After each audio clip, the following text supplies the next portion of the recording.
ドクター・キャシー・グロスはペンシルバニア州立大学で、アニマルバイオサイエンスの学位を習得後、カンザス州立大学で動物栄養学の博士号を取得されました。その後、1990年よりヒルズのペットニュートリションセンターで動物栄養学のスペシャリストとして長年にわたり製品の開発に携わっております。キャシー先生は AD、それから悪性腫瘍等に使っていただきます ND の開発にも携わっております。また最近発売された製品では、猫用 CD のマルチケア、猫用 KD、支柱製品の開発チームをリードされていらっしゃいます。プライベートでは、獣医さんであるご主人様と、それから3人のお子様、1匹のワンちゃん、それから2匹の猫ちゃんとご一緒に生活されていらっしゃいます。本日はヒルズとアイデックスラボラトリーズ社で共同開発いたしました SDMA とはどのようなものか、また SDMA が検査を可能になった今、特に初期の慢性腎臓病への栄養介入の可能性についてご講演いただきたいと思います。それではキャシー先生、よろしくお願いいたします。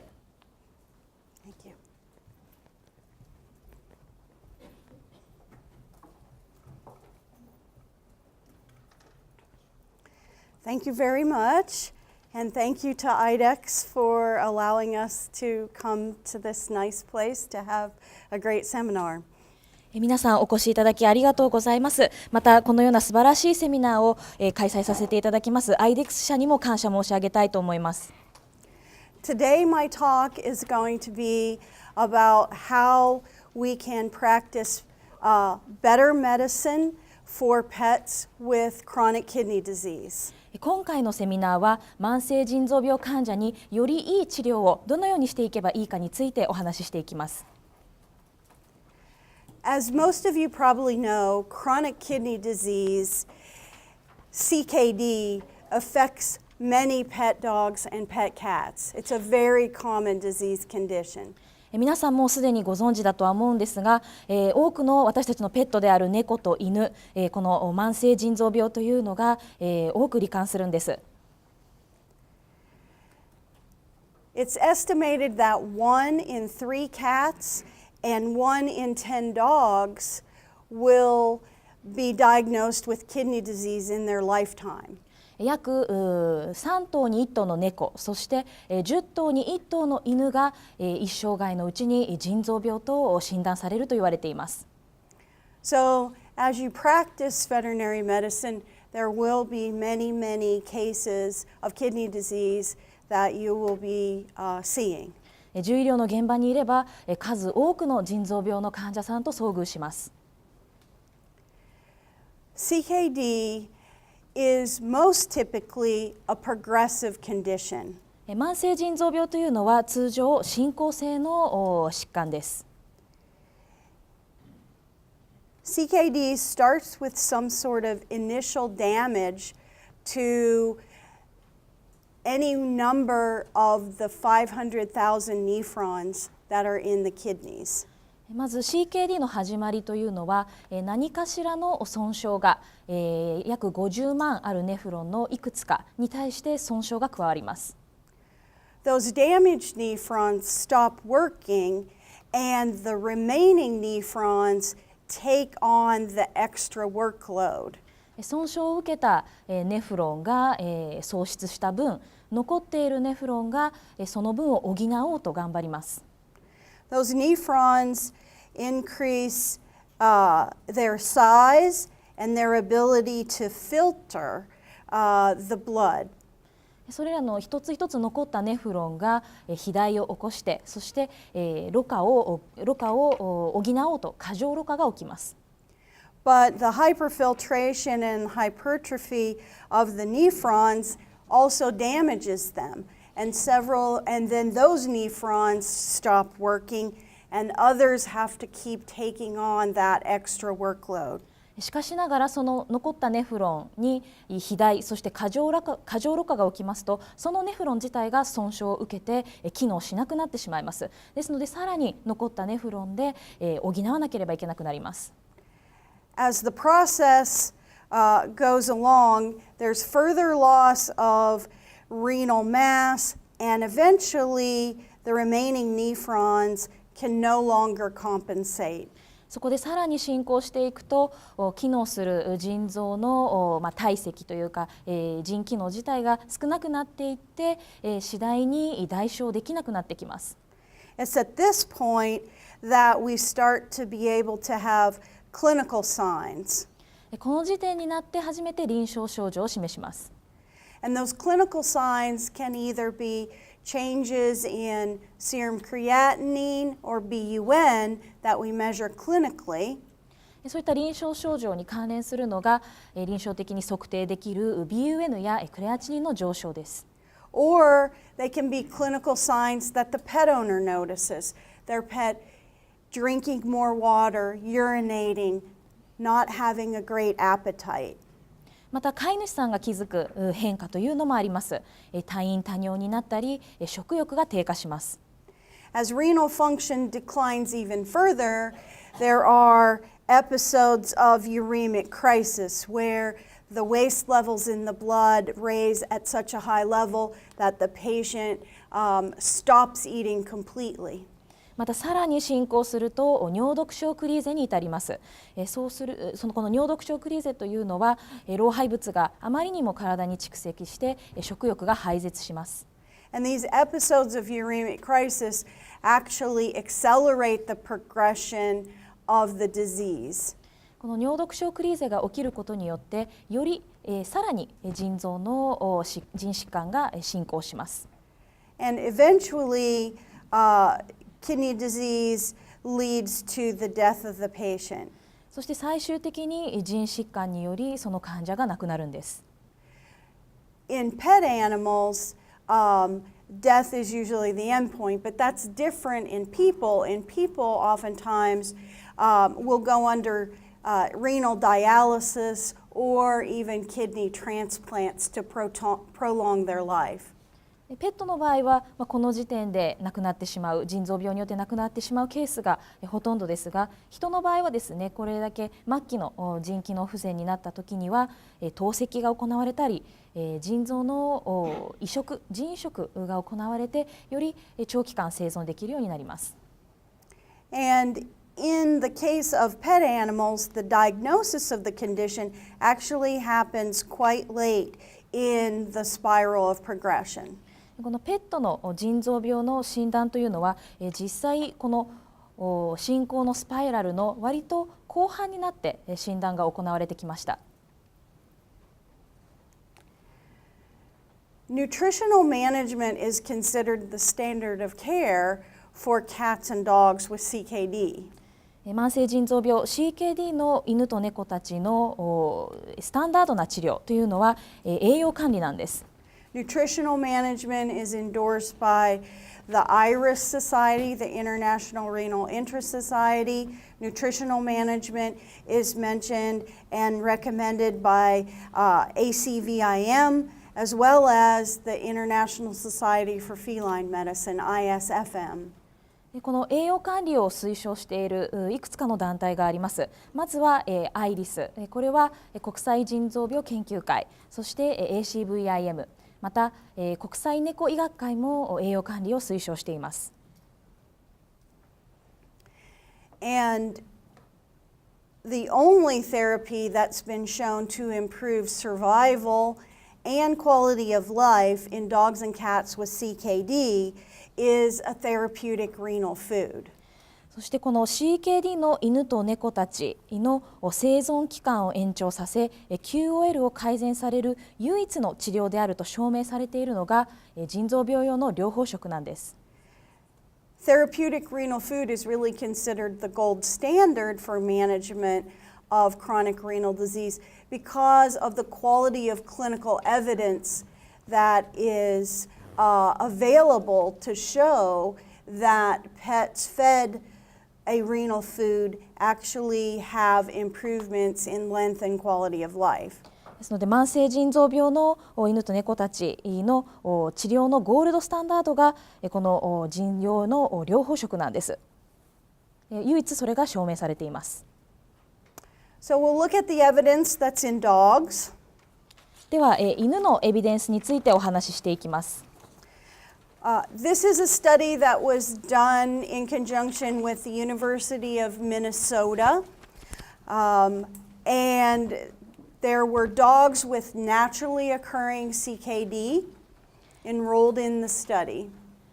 こちらはミネソタ州立大学と共同で行った研究です。自然発症性の CKD の犬を用いた研究です。In this study, the dogs were randomized to receive either a renal food, which was the nutrition of prescription diet KD, or a control food. これらの CKD の患者たちには腎療法食である KD もしくはコントロール食を無作為に選択して給与しました。The control food was a formulated food to represent a nutritional profile that would be available from a mass market or grocery quality brand. このコントロール食として用いられていたのが通常の市販されているキャットフードと類似した成分のフードを調合して用いました。The dogs were in stage 2 or stage 3 of chronic kidney disease and followed closely for 2 years. これらの患者は慢性腎臓病のステージ2もしくはステージ3の患者で2年間の追跡調査が行われました。And the data showed that dogs fed the renal food actually lived 3 times longer than dogs that were on a control or a grocery type of nutritional profile. でここで分かった研究結果なんですが KD、腎療法食を給与されていた CKD の犬たちはコントロール食を食べていた犬たちよりも3倍長く生きたんです。Also, the renal food significantly delayed the onset of uremia in these dogs. また同じ研究で腎療法食を食べていた CKD の犬の患者たちの尿毒症が発生するまでの期間が延長しました。And this was significantly different from the control food group, and there was a significant difference in the time to first uremic crisis. これはコントロール食を食べていた犬たちの尿毒症が発症する期間までの期間と比較してもかなり有意差がありました。The main nutritional differences between the renal food and the control food were protein, phosphorus, and omega-3 fatty acids. この腎療法食とコントロール食何が違ったかというとそれはその中に含まれているリン、タンパクそしてオメガ3脂肪酸の量です。A controlled protein level with high quality protein, a controlled phosphorus level, and then enhanced levels of omega-3 fatty acids were the difference that allowed those pets to have better kidney function and avoid uremic crisis. でそのタンパクの制限を行っていましたし、良質なタンパクがこの腎療法食には用いられています。また、リンの量も制限されている。そして、オメガ3脂肪酸の量が多く含まれています。それによってこの腎臓病の患者たち、より腎機能を維持しながら生活することができます。So what's the evidence for a renal food in cats? では猫の腎療法食を用いるエビデンスはどういったものがあるでしょうか。This is a study that was done in cats that were fed a renal food in one group, or the other group was allowed to remain on the food that they had been eating. こちらの研究は猫の研究なんですが腎療法食を与えられていた群そしてもう一つの群が今まで通りの食事今まで通りのキャットフードを給与されていた群 And these cats were followed until death. And in cats fed the renal food, they actually lived 2.5 times longer than the cats that ate a regular cat food. この猫たち2年間近く追跡されたんですが結果として腎療法食を食べていた群は今まで通りの従来の食事を食べていた群よりも 2.5 倍長く生存しました。In another study, done in conjunction with the University of Minnesota, cats with naturally occurring renal disease were randomized to receive a control food or a renal food. もう一つミネソタ州立大学とともに行った研究結果の一つです。これは猫を無作為にコントロール食を与えていた群と人療法食を与えていた群に分けています。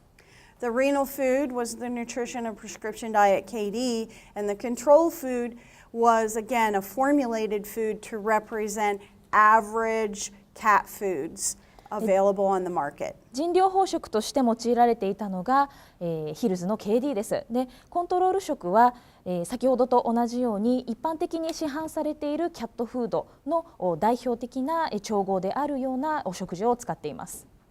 In this study, the cats were followed for a period of 2 years, and there was a significant difference in the number of uremic crises. これも2年間追跡された研究ですが、この人療法食を食べていた群では、尿毒症を発症する回数というのが優位に下がったことが分かりました。There were 26% of the cats on the control food experienced uremic crisis, but none of the cats fed the renal food experienced a uremic crisis during the period of study. この研究が行われていた期間中、コントロール食を与えられて群で尿毒症を発症した確率は 26%、それに対して人療法食を与えられた群では実は 0% だったんです。And there were fewer deaths in the group that was fed the renal food as a result of their kidney disease. また人療法食を与えられた群では CKD によって亡くなった頭数というのも優位に下がりました。About 22% of the cats eating the control food died from renal causes, whereas 0 of the cats that were fed the renal food died from renal causes. コントロール食を与えられた群で、腎臓病で亡くなったのは 22%、それに対して人療法食を与えられた群では 0% だったんです。Similar to the dog study, the renal food had controlled levels of high quality protein, had reduced levels of phosphorus, but added omega-3 fatty acids. 先ほどの猫の研究と同様に、失礼いたしました。犬の研究と同様に猫のこの研究でも良質なタンパクが用いられ、そしてタンパクが制限されている人療法食、そしてリンも制限されていて、オメガ3脂肪酸が多く含まれている療法食を用いています。So those high quality clinical data lead us to say that cats and dogs with chronic renal disease do very well when put onto a renal food, and that renal food can actually improve their quality of life because there's fewer uremic crises and health conditions. これらの結果からこういった良質な質の高い臨床的データに基づいて言えることとしては、やはり人療法食を与えられていた CKD の犬と猫たちはいい予後をたどるということ、そして尿毒症が起こる回数が少なくなりますので QOL が改善できます。At Hills, though, we're very interested in how we can continue to help pets with chronic kidney disease. しかしヒルズ社ではこういった腎臓病の患者 CKD の患者でより何ができるかについて考えてきています。And because we know we diagnose pets very late in the condition, the food that we would then give would also be given late in the condition. 実際今までもお話ししたようにこの腎臓病と診断されるまでに割と後期になって遅れて診断がされているケースが多いので、この人療法食が開始されるまでもかなり期間が経ってからの開始になります。So we began to get interested in how we can diagnose kidney disease earlier. ですのでより早期に腎臓病を診断するというところに重きを置いています。So we started looking into how do we measure and monitor renal function. ではどのようにして腎機能を測定して、モニタリングするかについてです。We know that glomerular filtration rate, or GFR, is really the gold standard for measuring kidney function. GFR 子宮体ろ過率というのが腎機能を測定するゴールドスタンダードな検査になっています。It involves infusion of a marker like iohexol or inulin, and then measurement of that marker as the kidney clears it from the blood. So it requires repeated blood samples to look at the disappearance of that infused marker. 実際のその GFR の測定というのは何かしらのマーカーを注入して行います。でその投与されるマーカーというのが例えばイヌリンやイオヘキソールです。でそこでこういったマーカーがどのようにして腎臓でクリアランスを受けて排泄されるかというのを繰り返し採血をしてサンプルを採取して測定することになります。And it's very effective at measuring glomerular filtration rate, but it's not really very practical to do in daily practice. とても正確に GFR の測定ができる検査ではあるんですが、一般の臨床現場で行うにはあまり実用的ではないんです。Most pet owners don't want to have their pets stay at the clinic. They don't want to have those repeated blood samplings. And then if you needed to monitor the patient, it would be repeated episodes. So it isn't a very practical method except in very special conditions. 実際飼い主さんというのはペットを入院させて病院に預けることを嫌いますし、繰り返し採血があるということもあんまり好ましいことでは飼い主さんにとっては好ましいことではないです。またモニタリングするということであれば繰り返しそういった検査を行いますのであまり実用的なものではありません。So in veterinary practice, serum creatinine has been a very popular way to diagnose and monitor kidney disease. そういったことから獣医療の現場では腎臓病の診断のためにクレアチニンが用いられてきています。Because serum creatinine is cleared by the kidneys, it increases when kidney function and glomerular filtration decline. クレアチニンというのは腎臓でクリアランスを受けて排泄されます。ですので GFR そして腎機能が低下したときにはクレアチニンの値は上昇します。And if you repeatedly analyze serum creatinine, it actually increases the sensitivity to detect the progression of kidney disease. 実際繰り返し同じ患者で血清クレアチニン値を測定することによってその患者の進行をより感度が高く検知することができます。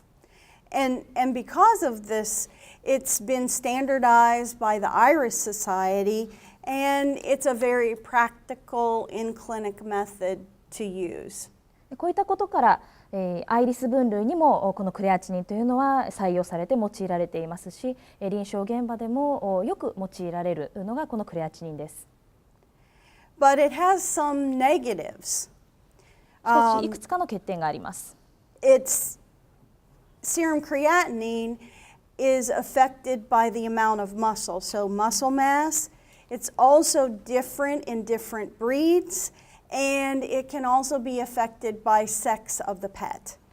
このクレアチニンというのはいくつかの因子に影響を受けてしまいます。まず一つは筋肉量です。また品種、そして性別にも影響を受けます。So there can be elevations in serum creatinine or reductions in serum creatinine that don't have anything to do with kidney function. つまりは腎機能と関係なくクレアチニン値が上昇したり減少したりするんです。And the biggest drawback about serum creatinine is that it remains in the normal range until glomerular filtration rate is actually reduced by at least 75%. もう一つ最大の欠点がこの GFR が 75% 以上低下してから初めてクレアチニン値が上昇するんです。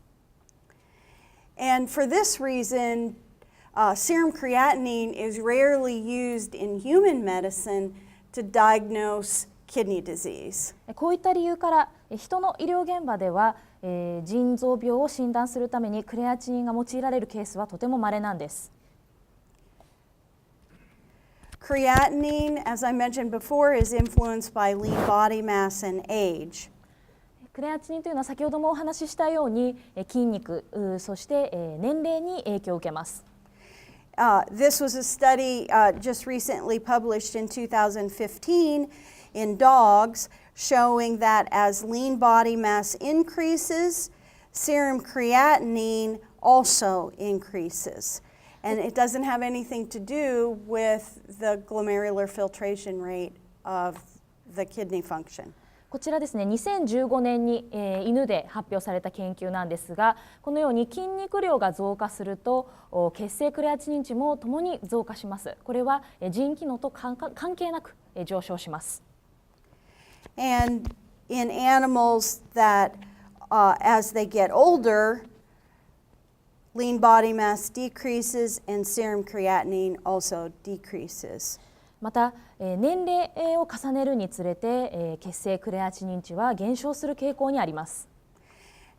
And because of these conflicting factors, it makes interpretation of serum creatinine very difficult. このようないくつかの因子によって影響を受けますので、この血清クレアチニン値の解釈が難しいんです。And as I mentioned before, about 75% of kidney function is lost before we see that elevation in serum creatinine. 先ほどもお話ししたように腎機能が 75% 以上喪失してからクレアチニン値が上昇します。So at Hills we started to ask the question, is there something better? And at the same time, IDEX was thinking the same thing, is there something better? And the answer is yes. そこでヒルズ社もそして同時に IDEX 社もよりいい腎臓病を診断する手段はないのかという疑問にたどり着きました。で、その答えが Yes あるんです。Hills and IDEX have been working together in a partnership for more than 5 years now to develop and validate the SDMA test. ヒルズ社と IDEX 社はここ5年にわたってこの SDMA 検査の開発そして解析を共に行った共同研究パートナーです。Both parties were looking for a better marker, and IDEX identified SDMA as a marker that had potential. 両者はよりいいマーカーがないのか、よりいい腎臓のマーカーはないのかということを模索していました。で、そこでIDEX 社がこの SDMA に着目しました。And Hills had access to many samples of blood and urine from patients that had chronic kidney disease. そしてヒルズ社はこの腎臓病患者の血液サンプル、そして尿サンプルを数多く持っていたんです。In 2015, IDEX introduced the SDMA test in North America. そこで2015年に IDEX 社は北米でこの SDMA 検査を犬と猫で利用可能にしました。And they're now introducing the SDMA test in Japan this summer. そして今現在今年の夏から日本でも利用可能になっています。SDMA stands for symmetric dimethylarginine. SDMA というのは対称性ジメチルアルギニンの略です。And it is a compound that is cleared nearly 100% by the kidneys. この SDMA というのはほぼ 100% 腎臓で排泄される物質なんです。SDMA is produced by the normal breakdown and buildup of body proteins that happen every day.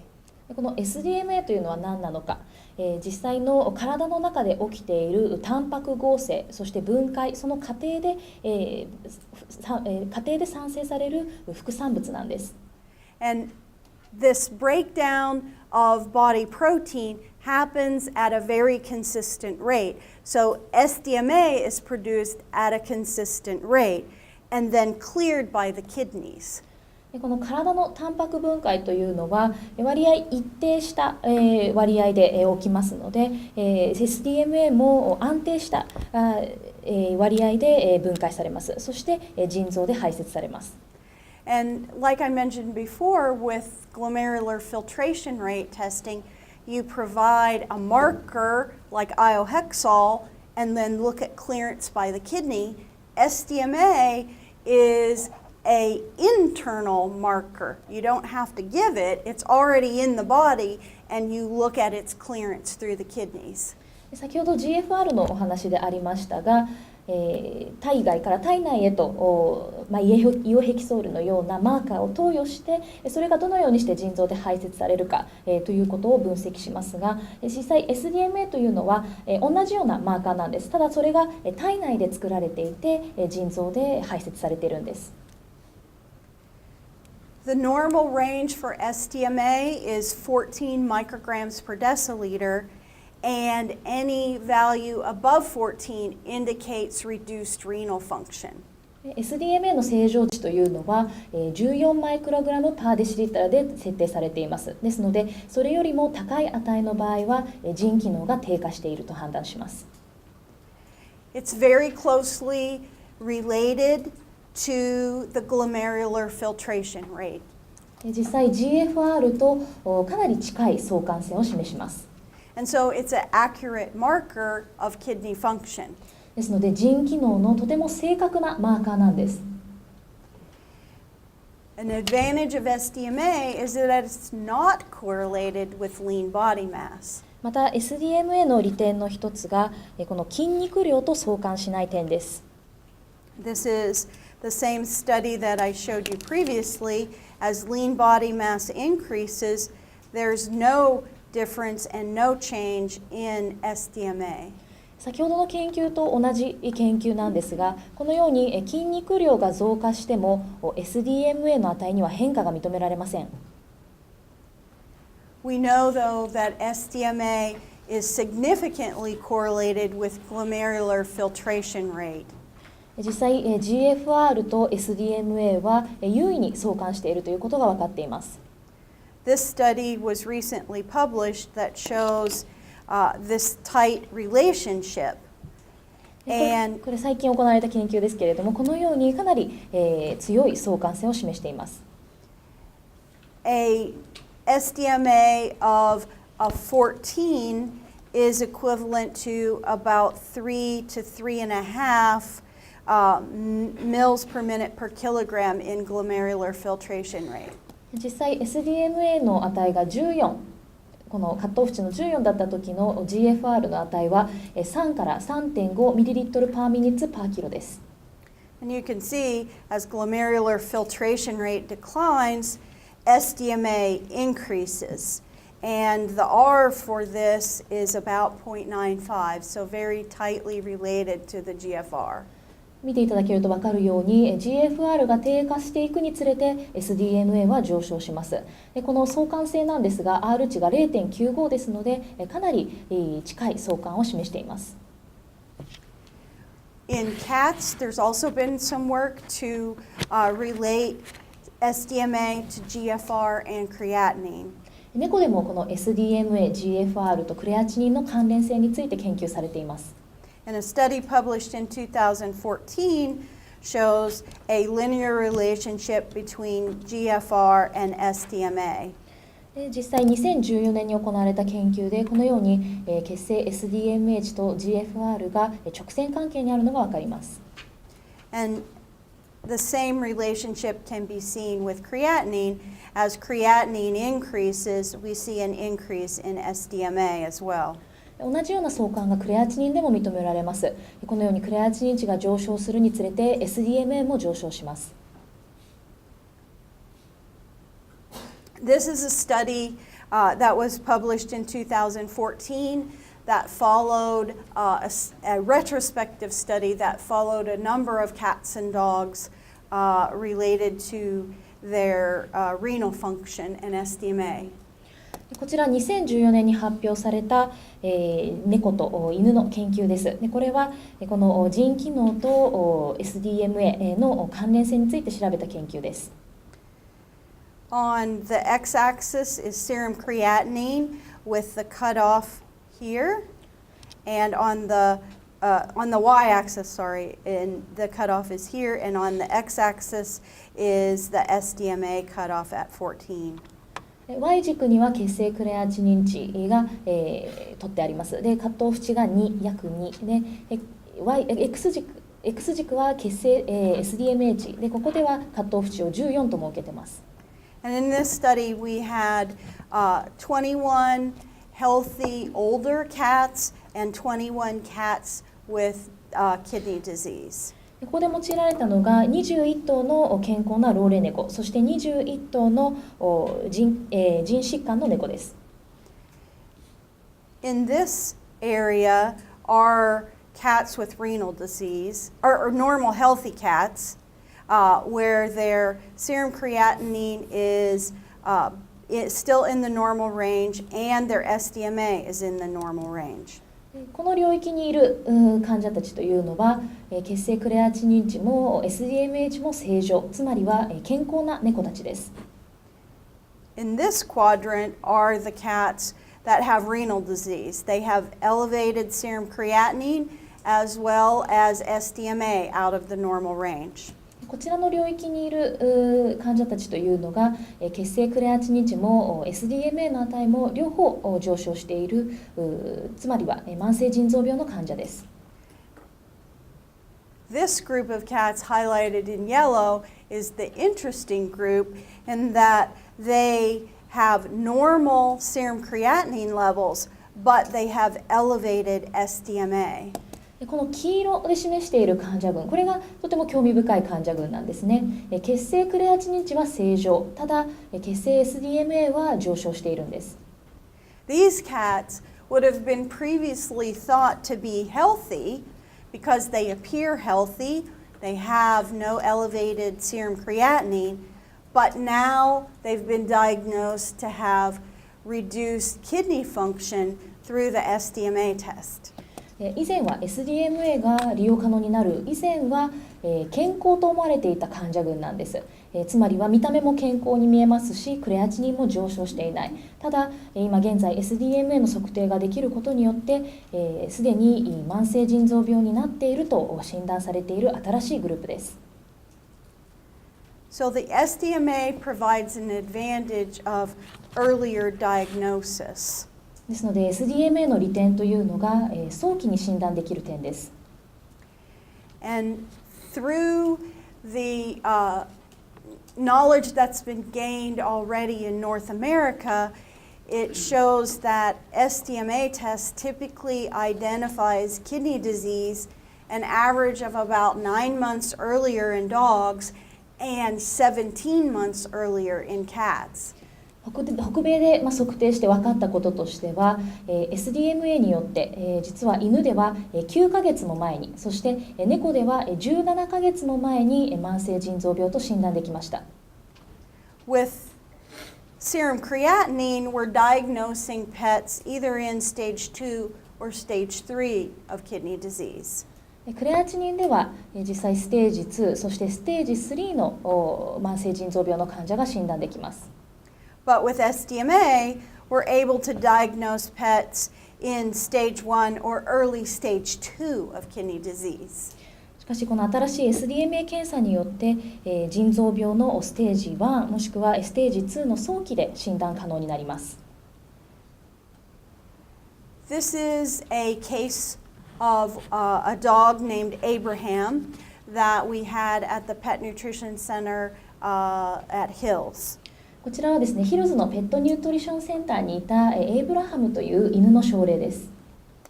We have blood samples from Abraham from 2010 that show he has both creatinine and SDMA are within the normal ranges. ここで2010年の血液サンプルでは SDMA とクレアチニン値が正常範囲でした。In 2011, SDMA increased, but serum creatinine was still within the normal range. ここで2011年の時点では、SDMA は上昇している。しかし、血清クレアチニン値は正常範囲でした。It wasn't until 2012 when serum creatinine moved out of the normal range. 2012年になってやっとクレアチニン値が正常範囲を超えたんです。For this dog, SDMA identified his chronic renal disease 10 months before we would have diagnosed it with serum creatinine. この患者では、クレアチニンよりも10ヶ月も前に、SDMA で腎臓病と診断できました。Here's a case study of a cat named Mystic.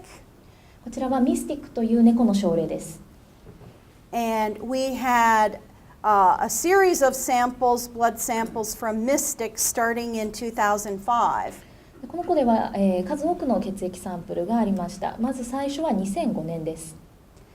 For this cat, the serum creatinine was within normal ranges, and once the SDMA test became available, we showed in 2010 and 2011, SDMA and serum creatinine were also still within normal ranges. 最初の方はクレアチニンのみの測定ですが正常範囲です。そして2010年になって SDMA が利用可能になりましたので SDMA の測定はここの時点から開始されています。2010年と2011年はともに正常範囲です。In 2012, SDMA was elevated and the value was 16 micrograms per deciliter. 2012年になって SDMA が異常値を示しました。16。And you'll notice that serum creatinine was still normal, but in this cat we also had measured GFR and we saw a 40% reduction in GFR, 40% reduction in renal function in this cat. しかし同じサンプルで測ったクレアチニン値は正常範囲だったんです。で、同じ時期に GFR の測定も行っています。でそこで分かったこととしては GFR が 1.155 ミリリットルパーミニッツパーキロ、つまりは 40% の腎機能が喪失していたんです。Later in 2012, we were able to see serum creatinine starting to rise and come out of the normal range.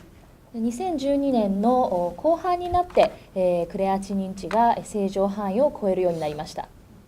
This cat died in January of 2013, and SDMA value was 242, and its serum creatinine was 17.8. 2013年の1月に亡くなったんですが、その時の血清クレアチニン値は 17.8、SDMA は242でした。In this case, serum SDMA increased 8 months before we saw any change in serum creatinine. この症例ではクレアチニンが上昇するまでに8 months did you say? 8ヶ月8ヶ月前に SDMA が上昇したんです。So with SDMA, it allows us earlier diagnosis, earlier detection of the kidney disease. ですので SDMA を用いることによってより早期に腎臓病を発見することにつながります。So in your practice, if you start using SDMA, I'll give you an example of what you might expect. ですので皆さんの病院で SDMA 検査をもし、測定し始めたらどのようなことがわかるかについてお話しします。If 100 cats come through the clinic and you measure serum creatinine, you'd be expected to find about 13 of those cats would have elevated serum creatinine, indicating they have a loss in kidney function. もし皆さんの病院に100頭の健康と思われる猫が来院したとします。そこで血清クレアチニン値を測定してみると13頭で上昇が認められます。つまりは腎臓病、腎機能が低下しているんです。And with SDMA test, it finds animals that have reductions in kidney function and actually will identify an additional 21 cats with reduced kidney function. さらにそこで SDMA 検査を加えますと、プラスで21頭の猫たちで腎機能が低下していることがわかります。Similarly, in dogs, if we had 100 dogs and we analyzed their serum creatinine, we'd find about 11 of those dogs have elevated creatinine. 同じようなことを犬で検討しますと、100頭の犬の中で血清クレアチニン値が上昇している犬はだいたい11頭。And with SDMA test added, we'd end up finding an additional 8 dogs that have reduced renal function. そこで SDMA 検査を加えますと、さらに8頭の犬たちが腎機能が低下していると診断できます。So, renal disease has really been hiding in plain sight. These animals look healthy, they act healthy, but with SDMA test, we're now finding that they actually have reduced renal function. So this is really a very big breakthrough in the early diagnosis of renal disease for dogs and cats. ですので腎臓病というのは実は分かりやすいところで隠れていたんです。健康そうに見える、健康そうに行動する患者たちが実は SDMA を測定することによって腎機能が低下していることが分かるんです。ですのでこの犬と猫の腎臓病診断の早期発見につながる大躍進が SDMA なんです。So the question is, you have these pets that have elevated SDMA, you know their renal function is compromised, so what do you do? では、SDMA が上昇した、腎機能が低下している患者たちがいた場合、その次のステップは何でしょう？ So the first step was to detect those pets. The next step is to really investigate those other causes of kidney disease, to stage the kidney disease by looking at additional testing, like proteinuria or blood pressure, and do a repeated analysis like you would do with a serum creatinine. まずはその診断ですね、腎臓病があるということを検出します。でその後より詳細な検査を行っていきます。その腎疾患のステージ分類ですね。ですのでタンパク尿がないか、血圧は正常なのか、そういったところを、調べていく。またさらにモニタリングも続けていきます。The next step is to really manage that patient for its stage of kidney disease. Are there any other concurrent health conditions? And is there any medical management needed? 次のステップはその患者の治療です、管理です。ですので、その腎臓病のステージに合った治療を行いますし、また併発疾患がないか、それに対しての治療を行います。And as we talked about earlier, management of kidney disease also involves nutritional therapy, so feeding a renal food. 先ほども申し上げましたが、この腎臓病の管理に含まれるのは腎療法食です。And of course, good management of kidney disease patient involves ongoing monitoring for changes in that patient's status. また、腎臓病の患者の重要な、管理としては、その進行がないか、しっかりとモニタリングすることです。We should think about pets that have early stage kidney disease at risk for progression of that condition. そして腎臓病早期である患者というのは、その後進行する可能性があるということを頭に入れておかなければいけません。And we know not all patients progress, but we also know that patients progress at different rates. Cats tend to progress very slowly, dogs can progress very quickly. もちろん、腎臓病早期の患者がすべて進行するわけではありませんし、進行する度合い、速度というのも様々です。一般的に知られているのは、猫ではより進行が遅いですし、犬ではより早く進行します。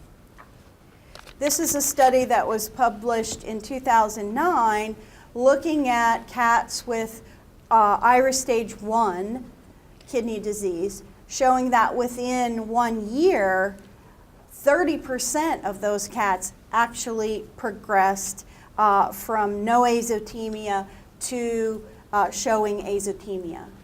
こちら2009年に発表された研究結果なんですが、実際アイリスのステージ1の老齢猫たちを集めた研究です。ここで分かったこととしては、その患者たちは1年以内に 30% が高窒素血症を発症しました。So, if we look at what we can do for those early stage pets, we can look at starting nutritional management early in CKD. こういった早期の腎臓病患者たちで、腎療法食を始める利点についてお話していきます。The IRIS recommends a renal therapeutic food as the standard of care for all CKD patients. まずアイリスはすべての慢性腎臓病の患者で腎療法食を用いることを推奨しています。Recommend a renal therapeutic food in stage 1, especially for those patients that have urine protein concentration elevation, as well as renal food in stage 2, 3, and 4. ステージ1の患者たちでも腎療法食が推奨されます。特に UPC、尿タンパククレアチニン比が上昇している患者ではこの腎療法食が強く勧められます。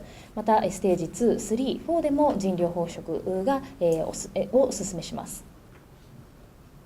And therapeutic renal foods are really designed for the long-term management of patients with CKD. そして腎臓病用の療法食というのは実際 CKD の患者の長期管理のために作られているものです。They have this all-inclusive package of nutrients that really are designed to help maintain the health of the kidneys as much as possible. この腎療法食には、たくさんの栄養素が詰まっています。で、それらすべてによってこの腎臓をより健康な状態に保ってくれます。Renal therapeutic foods start with controlled protein levels, high quality, highly digestible protein. まずはこの腎療法食というのはタンパクが制限されています。なおかつ含まれているタンパクは高品質で高消化性です。You want to reduce the workload on the kidneys having to process excesses of protein. 腎臓が余分なタンパクを処理するために過剰に働くことを抑えることができます。Another key feature of therapeutic renal foods is controlled phosphorus levels. もう一つの腎療法食のポイントはリンが制限されているところです。Phosphorus is a nutrient that the body needs at a very tight tolerance. It needs phosphorus for normal function, but excesses of phosphorus are very detrimental to kidney health. リンというのも体の必須栄養素ではあります。ただ、リンというのは体の中でとても厳密に調整されている物質です。体の機能としてリンは必要ですが、過剰にありすぎると腎臓の機能にとって良くないことが起こります。Omega-3 fatty acids help control overall inflammation and inflammation that may be within the kidney itself. またオメガ3脂肪酸がどういう役割をするかというと全体的な炎症を抑えてくれます。特に腎臓で起こる炎症も抑えてくれる作用があります。Pets with kidney disease are at risk for imbalances of acid base, and so renal therapeutic foods actually help to manage that imbalance of acid base. また、腎臓病の患者というのは三塩基平衡が乱れていることが多いです。で、この腎療法食というのは実際その不均衡を干渉して調節してくれる作用もあります。And pets with kidney disease often have reabsorption issues with potassium and sodium, so therapeutic renal foods contain appropriate levels of those minerals.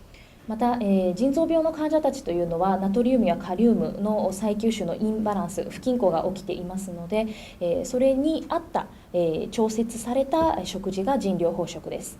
And antioxidants in renal therapeutic foods help to manage the oxidative stress that's a result of the kidney disease and work in conjunction with the omega-3 fatty acids. また腎療法食には、抗酸化成分も含まれています。それによって、この酸化ストレス、腎臓の酸化ストレスなどを軽減し、また、オメガ3脂肪酸と競合して、効果を示します。This is a study that was done with dogs that were in various stages of CKD, including stage 1. こちらの研究、さまざまなステージの CKD の犬を用いています。ステージ1の患者も含まれています。There were 41 dogs in this study, 21 females, 20 males. They were older, over 9 years old, and weighed on average 12.4 kilos. 41頭の犬を用いています。21頭が避妊済みのメス、20頭が去勢済みのオス。少し年齢がいった群です。平均が 9.9 歳、そして体重は平均 12.4 キロです。And they were randomized to receive one of 3 different renal foods and fed that food for 6 months. そこで無作為に3つの腎療法食のうちの1つを6ヶ月間給与されました。All 3 foods had the controlled protein, controlled phosphorus levels, and sodium levels that I had mentioned previously. 用いられた3つの腎療法食はすべてタンパクもリンもナトリウムも調節されて制限されています。The differences between the foods were related to levels of antioxidants, levels of omega-3 fatty acids, and additions of fruits and vegetables.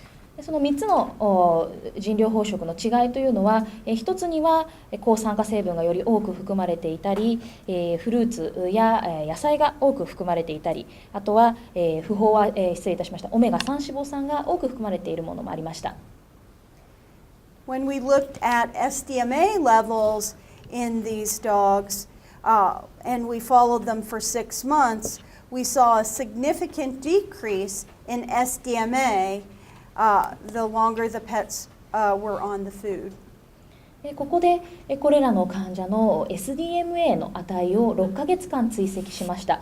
その結果、より長く腎療法食を食べていれば食べているほど SDMA の値が減少しました。This first bar is the nutrition of prescription diet KD, and as I mentioned, these were related products, but there was no statistical difference between the foods. All were equally effective in improving renal function.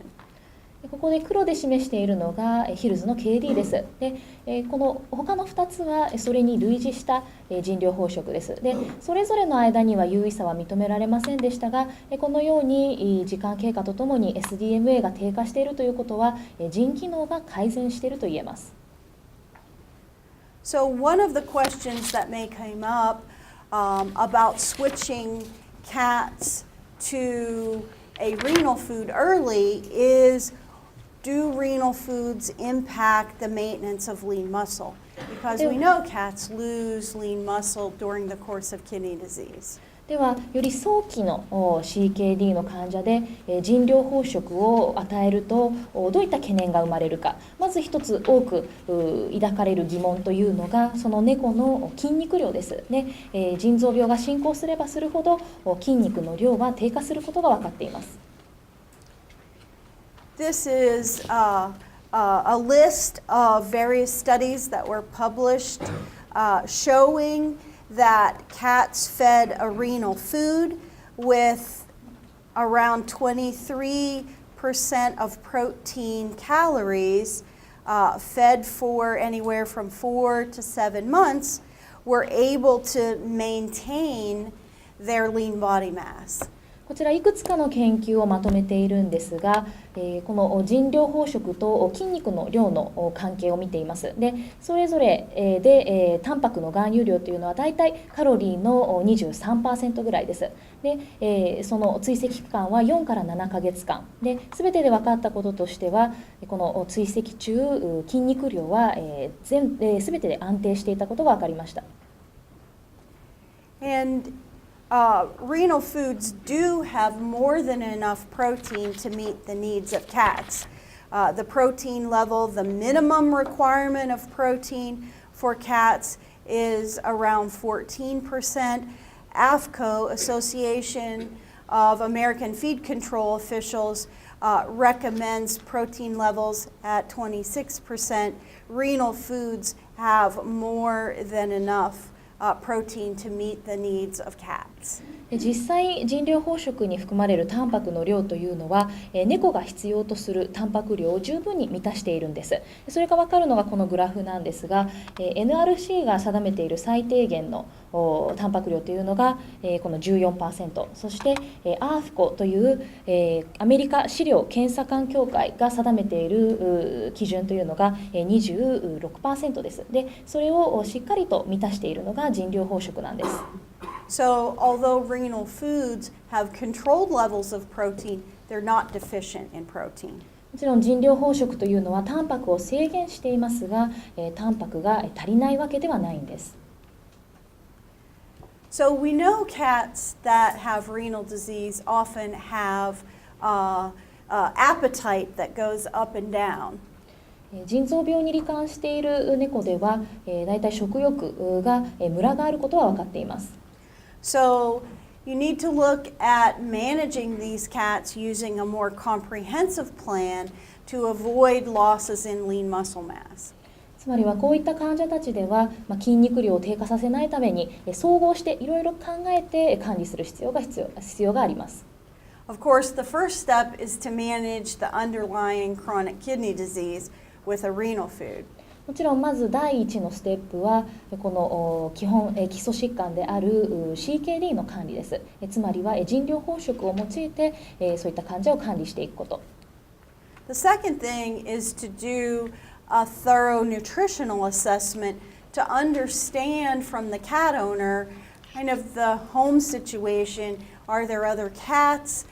Is this cat normally eat dry food? Does it normally eat wet food? Is it a picky eater?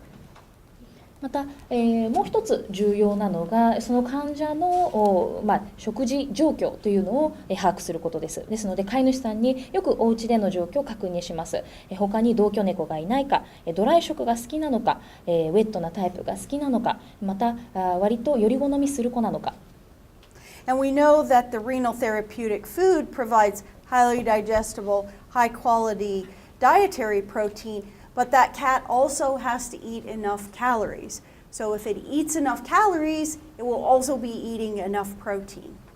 実際腎療法食には、今までもお話ししているように高消化性の高品質な食事タンパクが含まれています。しかしそれと同時に重要なのが適切な量のカロリーをその子が摂取できているかです。カロリーを摂取していないとタンパクも摂取できません。So calculation of the amount of calories that cat needs and ensuring that cat is eating well will help to maintain lean body mass through the course of the disease. ですので、実際のその子の必要カロリー数はいくつなのか、そして、しっかりと食事が取れているのか、そういったポイントを抑えることがこの筋肉量の維持につながります。And some experts recommend that cats with kidney disease try and get exercise because as cats continue to exercise and use their muscles, they continue to keep those muscles healthy. また専門医の中にはこういった CKD の患者の猫は運動すべきと提唱する方もいます。なぜならば運動することによってその筋肉量を維持して筋肉を健康に保つことができます。So for cats that sleep up to 20 hours a day, getting them to exercise might be a little tough, but you could recommend for the cat owner to play toys or something like that to keep their cat moving. 20時間以上寝ているような猫たちに運動させるということは至難の業かもしれません。ですので、飼い主さんには猫ちゃんと遊ぶように指導するといいと思います。The other thing is keeping that cat eating can be challenging. And we know that cats with kidney disease have different taste perceptions and preferences, and that's a result of their disease. 実際その猫ちゃんたちに、続けてしっかりと食べ続けてもらうということは、困難な場合があります。腎臓病に罹患している猫たちはその味覚だとかが変わってくると言われています。So, in your experience, what percent of cats with CKD will eat a renal food? では会場の皆さんにぜひお聞きしたいんですが、CKD の猫で腎臓の療法食を食べてくれる子たちは何%ぐらいですか？皆さんの印象をお聞きしたいです。25%?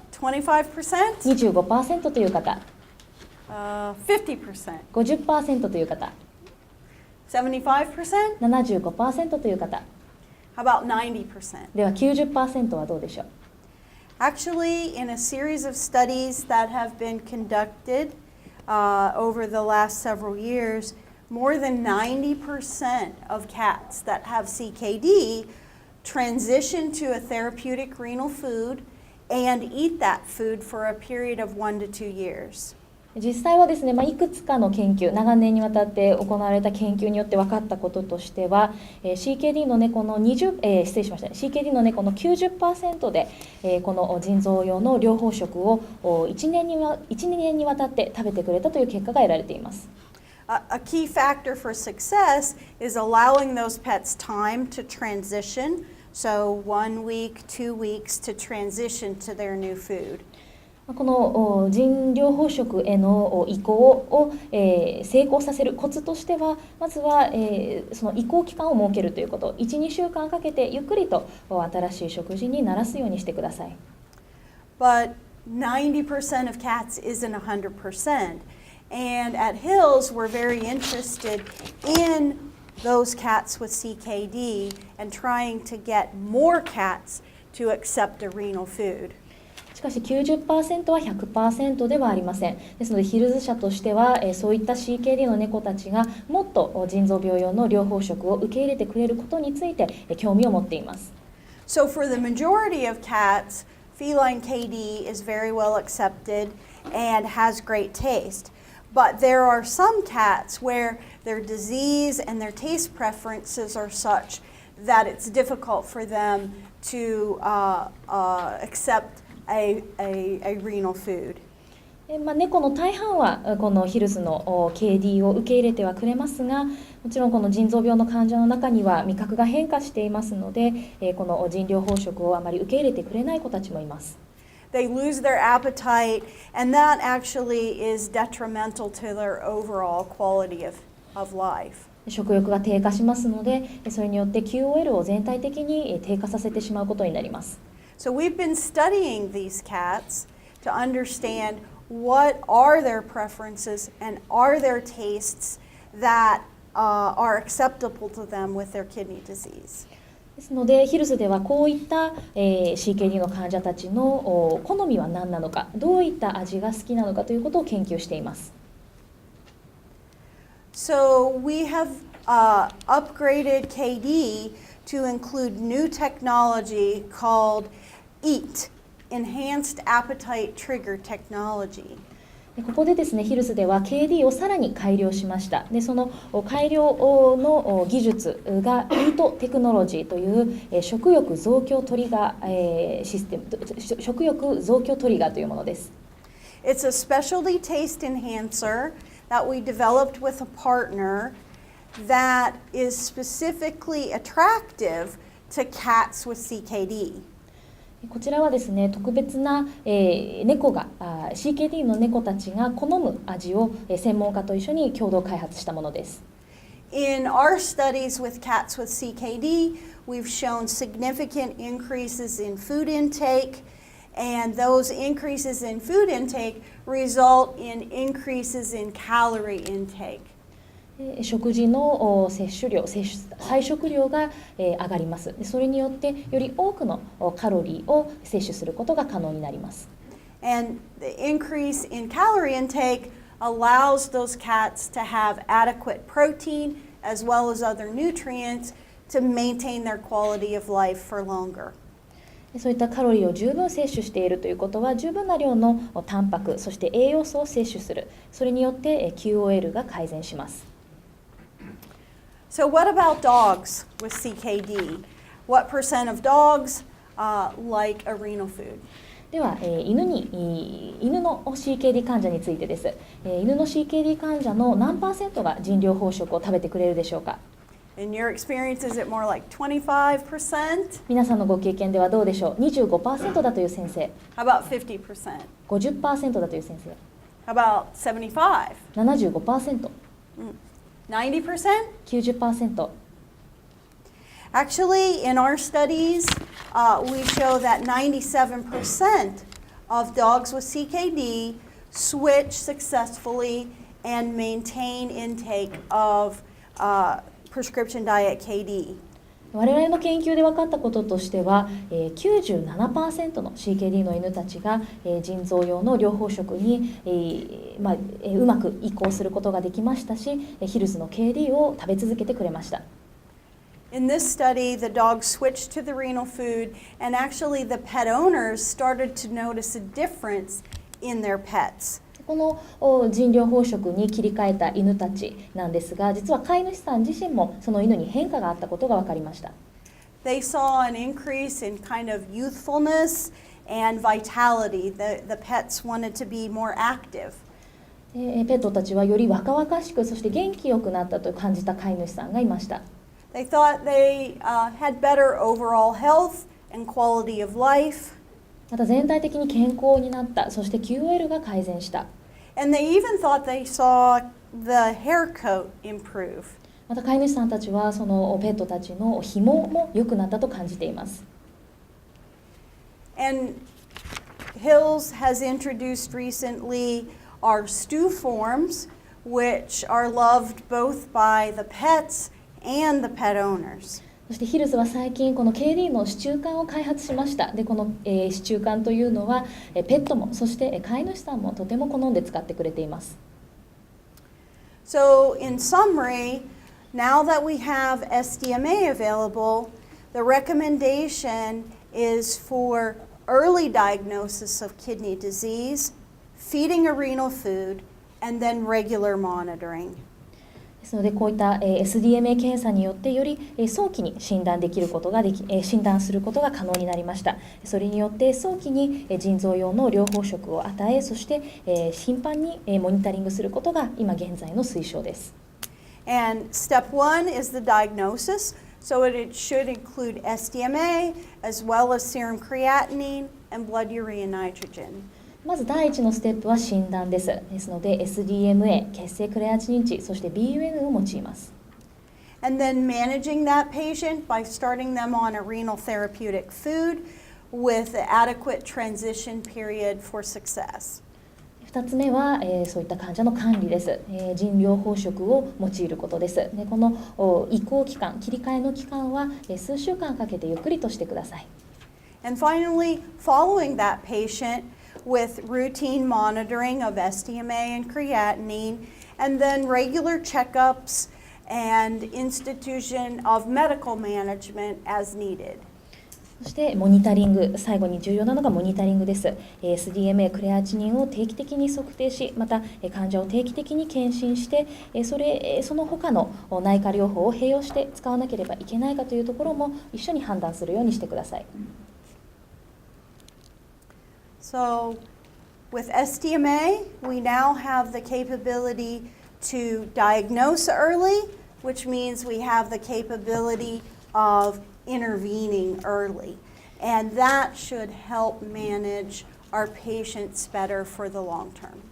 ですので SDMA 検査によって早期の診断が可能になりました。よって早期に介入する、腎療法食などで早期に介入することも可能になり、それがその患者の管理に役立てられます。Okay. ではキャシー先生今回講演してくださったキャシー先生にもう一度大きな拍手をお願いいたします。